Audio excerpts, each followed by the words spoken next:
سامان سے لدا ہوا ایک بحری جہاز محمود سفر تھا کہ تیز ہوائوں کی وجہ سے الٹنے لگا۔ قریب تھا کہ جہاز ڈوب جاتا۔ اس میں موجود تاجروں نے کہا کہ بوجھ ہلکا کرنے کے لیے کچھ سامان سمندر پار نہ کرتے ہیں۔ تاجروں نے مشورہ کر کے طے کیا کہ سب سے زیادہ سامان جس کا ہو وہی پھینک دیں گے۔ جہاز کا زیادہ تر لوڈ ایک ہی تاجر کا تھا۔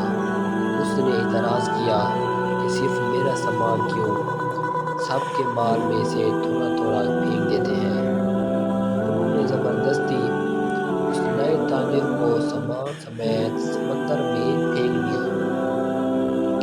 قدرت کی شان کہ سمندر کی موجیں اس کے ساتھ کھیلنے لگیں۔ اسے اپنی ہلاکت کا یقین ہو گیا۔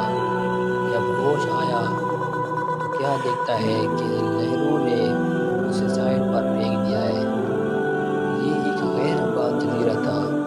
جان بچنے پر اس نے رب کا شکر ادا کیا، اپنی سانسیں بحال کی، وہاں بڑی لکڑیوں کو جمع کر کے سر چھپانے کے لیے ایک جھونپڑی سی بنائی۔ اگلے روز اسے کچھ خرگوش بھی نظر آئے۔ ان کا شکار کر کے گزر بسر کرتا رہا۔ ایک دن ایسا ہوا کہ وہ کھانا پکا رہا تھا کہ اس کی جھونپڑی کو آگ لگ گئی۔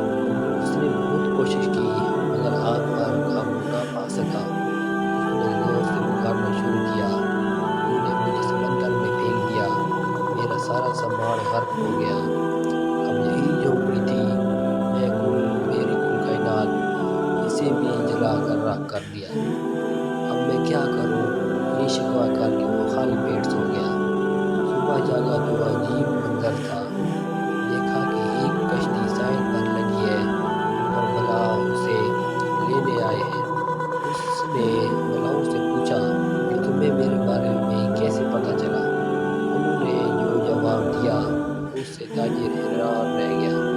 ملاحوں نے کہا کہ ہمیں پتہ تھا کہ یہ جزیرہ غیر آباد ہے، لیکن دور سے دھواں اٹھتا ہوا نظر آیا تو سمجھے شاید کوئی یہاں پھنسا ہوا ہے جسے بچانا چاہیے، اس لیے ہم تمہارے پاس آئے۔ پھر تاجر نے اپنے پورا قصہ سنایا تو ملاحوں نے یہ کہہ کر اسے مزید حیران کر دیا کہ جس جہاز سے تمہیں سمندر میں پھینکا گیا وہ آگے جا کر غرق ہو گیا۔